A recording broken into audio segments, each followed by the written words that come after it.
Oba! No vídeo de hoje eu vou plantar essa costela de Adão num vaso maior, porque a planta já está precisando de mais espaço e eu vou te mostrar o passo a passo. Também vou te falar o jeito que eu cuido dessa planta que em pouco mais de um ano já soltou mais de 10 folhas e tem um crescimento vigoroso. Eu sou a Cris Bernardes, eu sou florista e jardinista apaixonada pela natureza e nesse canal eu compartilho com você todo o meu conhecimento e a minha experiência.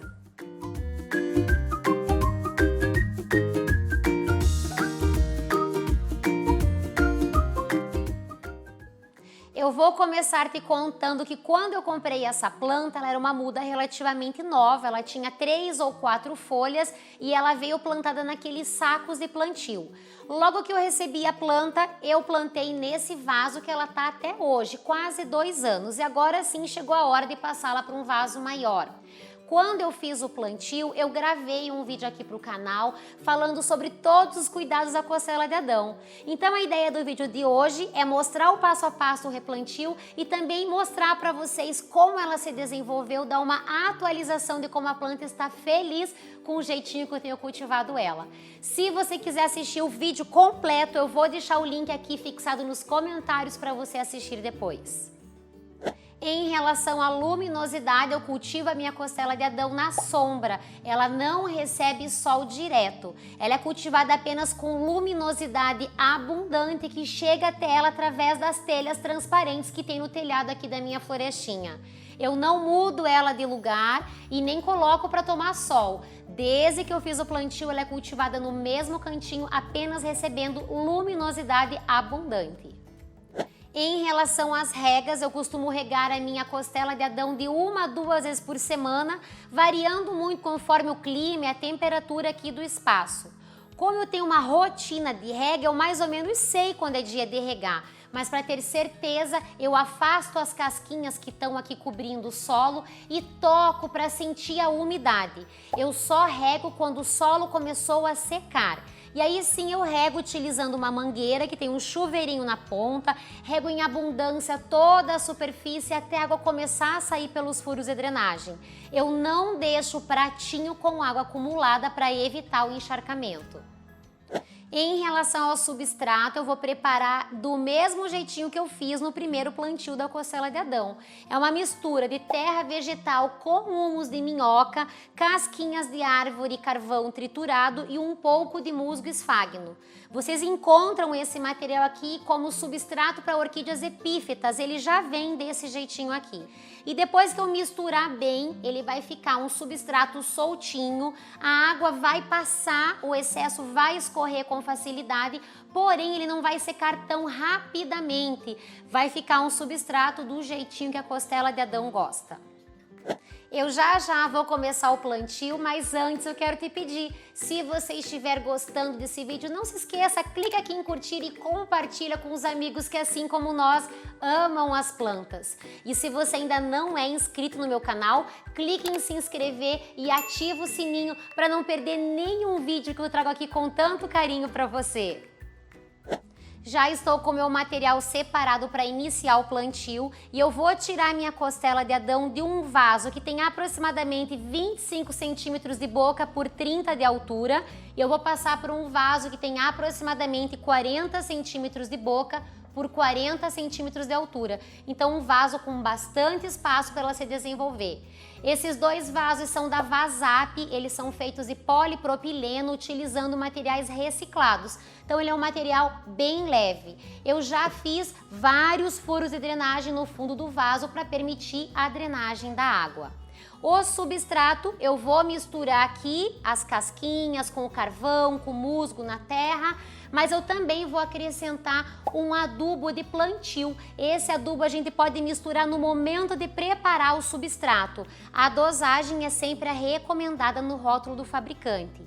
Eu também tenho aqui argila expandida, que é um material bem leve, como o vaso é grande, para ele não ficar muito pesado, eu prefiro utilizar argila expandida, ela vai vir aqui no fundo do vaso para fazer a primeira camada de drenagem. Depois disso, eu vou colocar um pedacinho de juta, que é o material que eu tenho utilizado como uma maneira de reciclar e que vai servir como minha manta de drenagem. Vou preparar todo aqui o vaso já com o berço de plantio e aí eu vou retirar a planta desse vaso. Nesse caso, como o vaso é de um material mais duro, mais firme, vai dar um pouquinho mais de trabalho para eu retirá-la dali. Então, vou tirar as casquinhas que estão em cima, vou tombar o vaso e com o auxílio de uma pazinha, eu vou tentando soltar a planta com cuidado. Um dos sinalizadores que ela já está pequena para esse vaso aqui é que ela tem raízes saindo pelos furos de drenagem.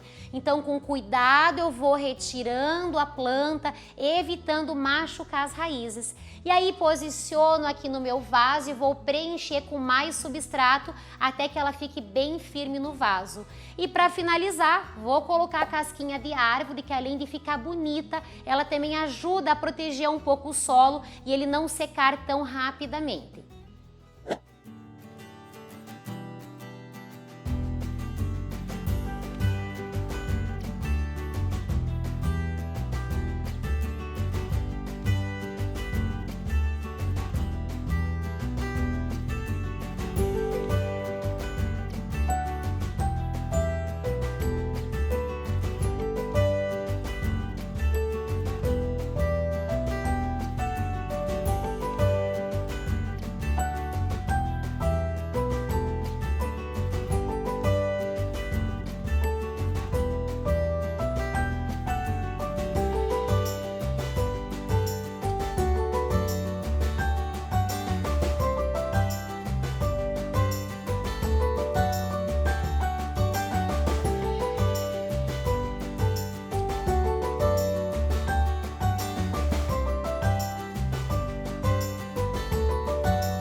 Deu trabalho para tirar a monstera do vaso, porque ela forma muitas raízes. E quando eu digo que a gente tem que tomar cuidado para não machucar muito as raízes, eu me refiro principalmente a essas raízes mais grossas, mais principais, mais próximas à base da planta.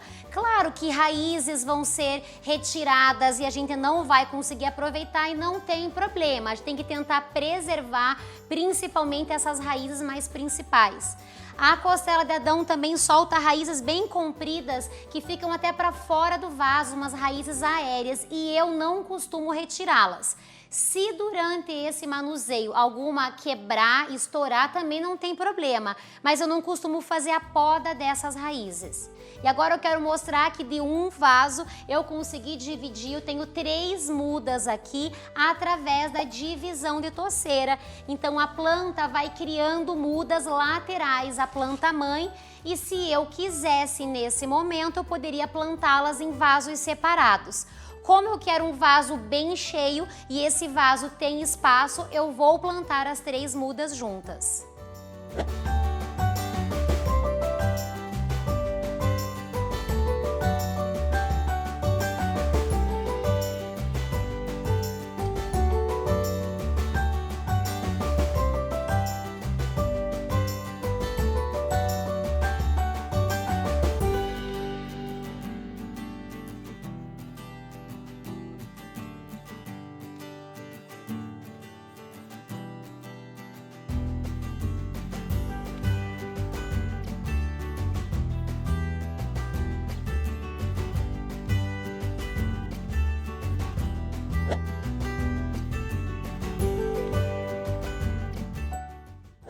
Prontinho, a minha costela de Adão ficou linda, maravilhosa nesse vaso maior. Ela vai ficar uma planta com mais volume por conta do espaço. No vaso que ela estava antes, que era mais estreito, ela teve um crescimento mais linear aqui. Ela vai criar mais volume por conta do espaço, vai continuar crescendo e com certeza vai ficar uma planta bem volumosa, bem bonita.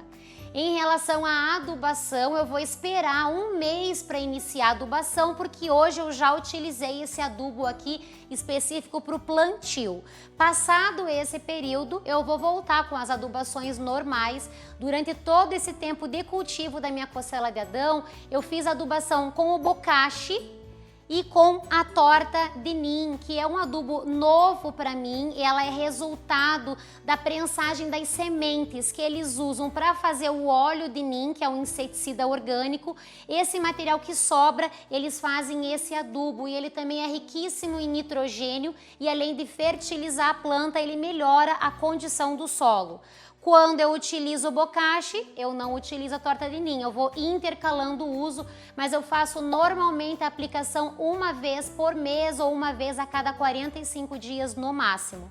A dosagem é sempre recomendada no rótulo do fabricante e lembrando, se tiver casquinha de árvore, assim como a minha, afasta a casquinha de árvore, aplica o adubo e revolve esse adubo na terra e rega logo em seguida.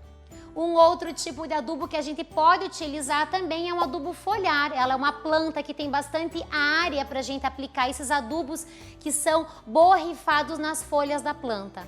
Eu também costumo borrifar água, somente água na planta para fazer a limpeza, retirar a poeira e também para melhorar um pouco a umidade do ar. As plantas que estiverem ficando com a pontinha da folha seca, muitas vezes elas estão sinalizando que a umidade do ar está baixa. Então a gente borrifar uma névoa de água bem fininha nas folhas vai ajudar nessa condição e evitar que a planta fique com as pontinhas das folhas secas. Só lembrando de fazer isso sempre no começo do dia para que essa água evapore e a planta não passe o período da noite com muita água acumulada nas folhas, porque isso pode ser um ambiente favorável para a proliferação de fungos e bactérias. E se isso já aconteceu com a sua planta, ela está com manchas pretas, marrom ou cor de ferrugem, que provavelmente é um problema causado por fungos, eu sugiro aplicar alguma calda que tenha ação fungicida, como é o caso da calda de água oxigenada que eu já ensinei a fazer aqui no canal. Uma outra possibilidade é comprar um produto pronto para uso, um fungicida para aplicar na planta. Se essas manchas estiverem apenas em algumas folhas, eu sugiro cortar essa folha, retirá-la e aí sim aplicar o produto em toda a planta.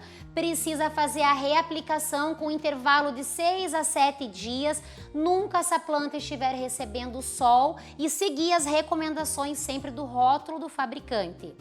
Se você observar algum problema com cochonilha, aquelas cochonilhas farinhentas, branquinhas, às vezes se formam na base da planta, assim, caule ou verso das folhas, eu sugiro aplicar um inseticida. Eu costumo usar a base de óleo de Nim ou esse outro produto que também é pronto para uso. Também existe a possibilidade de aplicar a calda de detergente, que eu também já ensinei aqui no canal, que tem essa ação, vai eliminar o problema com as cochonilhas. Essa minha planta aqui, felizmente, eu não tive nenhum problema, nem com fungo, nem com cochonilhas, e eu acredito que seja um conjunto de fatores. O local ideal para cultivo, bem ventilado, regas feitas sempre da maneira correta e uma planta adubada para ela ficar mais forte e mais blindada contra esses problemas. Agora eu quero saber de você, me conta aqui nos comentários, você já cultiva a costela de Adão aí na sua casa ou ela faz parte da sua lista de desejo de plantas? Eu ainda não consegui a minha costela de Adão variegata e ela ainda tá marcadinha lá nas minhas plantas desejadas. Todos os links dos produtos que eu utilizei ou que eu citei e também dos vídeos relacionados que nós já temos aqui no canal, eu vou deixar o link fixado nos comentários para vocês consultarem depois. Eu espero que você tenha gostado desse vídeo. Não se esqueça, clique em curtir e se inscreva no meu canal. Nos vemos no próximo vídeo. Um beijo e até lá!